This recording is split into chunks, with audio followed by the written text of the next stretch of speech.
Hi, how's your dog doing? Linus really wants to learn a language. Maybe he even wants to become a polyglot. So he downloads Duolingo, starts practicing Russian, doesn't remember almost anything after a day, and then he gives up at language learning completely, saying that it's a waste of his time, it'll never get good at it, and some people just can't become polyglots, and he must be one of them. Marcus Aurelius, on the other hand, understands what it takes to learn a language. He remains disciplined, focused, and motivated, and successfully becomes a polyglot over his life. Now, while factually, Marcus Aurelius did not become a polyglot, he only spoke 2 languages that I know of at least, the principle still applies. Ever since I gained the desire to become a polyglot, I have never thought that it wouldn't be possible because by then I already learned that it can be possible for anyone to become a polyglot if they worked hard enough. However, when I was younger and I was just trying to learn another language, or maybe another 2 languages, I did at one point think that I would not be able to learn them. I just want to focus on the fact that anyone can become a polyglot. I know it might be hard. It maybe started with a difficult language. That's always a possibility, in which case I would recommend that you start with Tokipona first. However, what's most important is that you are dedicated to what you're doing. First of all, like I've said before, it mostly takes some level of discipline, whether that be in the form of creating a schedule for yourself, or reminders, or you are inspired by your original motivation on those days where it just feels really hard, you don't want to do it.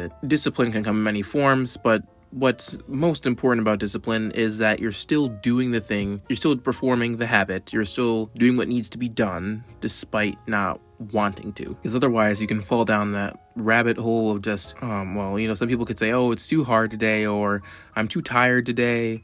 You can say that, but eventually you're just going to get stuck in this rabbit hole. You're going to go down this rabbit hole where you're not going to actually end up learning the language, and this has happened to me before. I can say that from personal experience. That has happened with me, specifically with Latin. There were plenty of times when I was learning Latin when I would say, oh, I know enough already, I remember enough already, I don't need to read, I don't need to practice, I'm fine, don't need to journal, it's fine.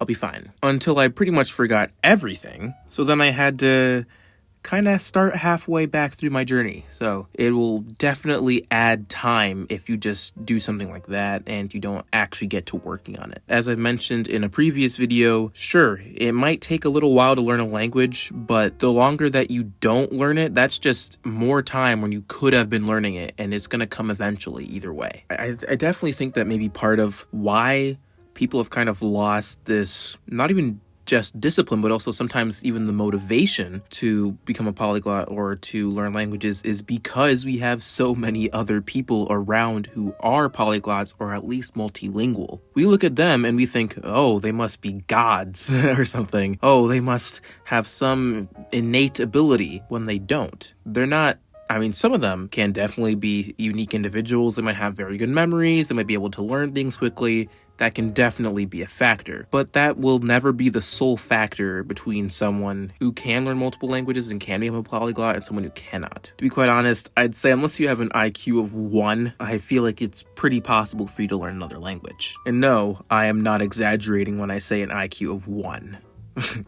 It doesn't have anything to do with your intelligence. It has nothing to do with your speech abilities. It has nothing to do with your memory. Well, I mean, it does.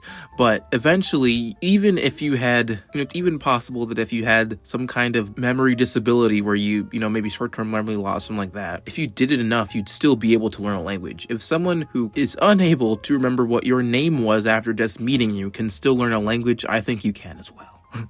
And then also part of it might be that based on the method you're using, you just might not become a polyglot. Some people use old strategies and old methods that have been tried and true when they're not really, and they've only been developed in maybe the past century or 2, and they're not really effective at learning a language. For example, with Latin, of course, many institutions of higher learning actually conducted classes in Latin instead of just teaching you about Latin, and not even just Latin classes, other ones as well. Now that also does have to do with the culture at the time, but the point is still there. People learn to speak Latin naturally rather than learning it through a textbook and memorizing all these declensions and verb conjugations. Not that that necessarily is a bad thing. That's actually very effective if you want to remember it, but just learning about the language and seeing it as a set of rules is not as effective as truly learning the language and how to use it. When you're just memorizing a bunch of rules like, oh, here's the dative of possession, and here's ablative absolutes, and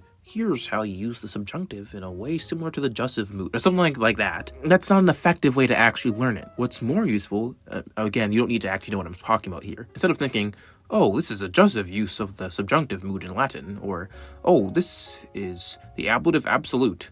What's way more effective is just seeing that as a part of the way that you think about it. This is just something that can be expressed using the subjunctive rather than, oh, this is a rule that you have to learn and you have to learn how to identify it and all that stuff. It doesn't matter.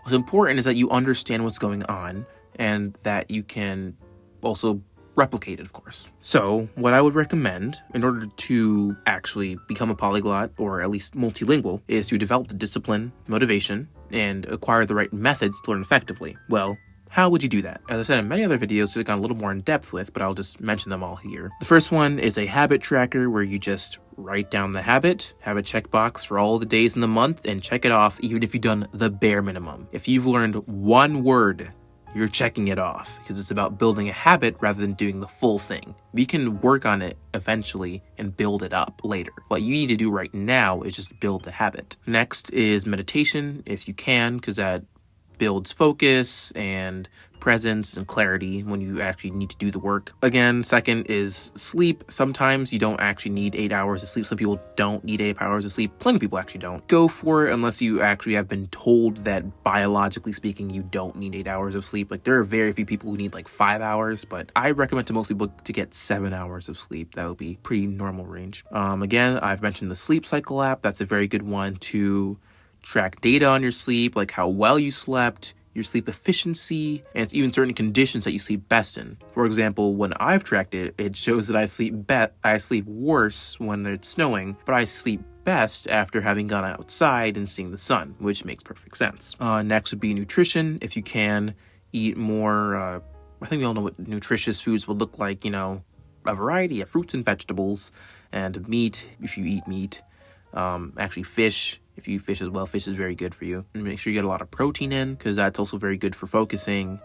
If you can, I would recommend some kind of intermittent fasting because that's very helpful as well. So just, before you're about to learn a language or do any kind of work, just don't eat for a little bit, then you can just eat right after. That's what I've done plenty of times. My rule for nutrition is just generally, if you can't really break it down into a bunch of chemicals like on your own, like if on an ingredient list it would just say the ingredient, then you're fine.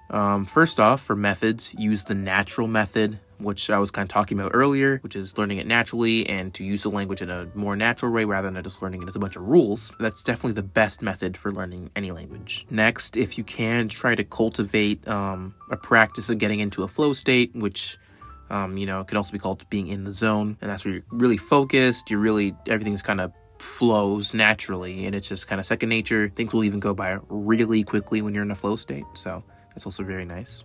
So this can really be any activity, but just you want to cultivate that for language learning. So it could even be washing the dishes. If you're just really focused on that, that's great for you. Second is journaling. I've already talked about journaling in the context of language learning, but journaling in general, which I probably should make another video on, like just general journaling is also very helpful. But journaling for language learning is very good because it forces you to practice the language more, especially through writing. And I'd even recommend an audio journal where you speak and then you can listen to it later. Now, in this video, I actually go a little bit more in depth with that so you can get a better idea as to what I mean, but hopefully you get the gist of what I'm saying. And one more way to build up motivation rather than discipline is to think of the results you'll be getting. Sure, it might be hard to sit down for an hour and study a language. However, just think about how much nicer your trip to Thailand will be once you can already speak Thai. Pretty cool, right? Okay, so I think that's really all I have to say here. Again, this is another unscripted video. Hopefully I'm getting better at these and has a little more editing so it pleases you guys a little more. Yeah, that's really all I can think of right now. Anything else you want to add, please make a comment for it. That'd be great. Yeah, guess I'll see you in the next video. Alright, tayo ka sa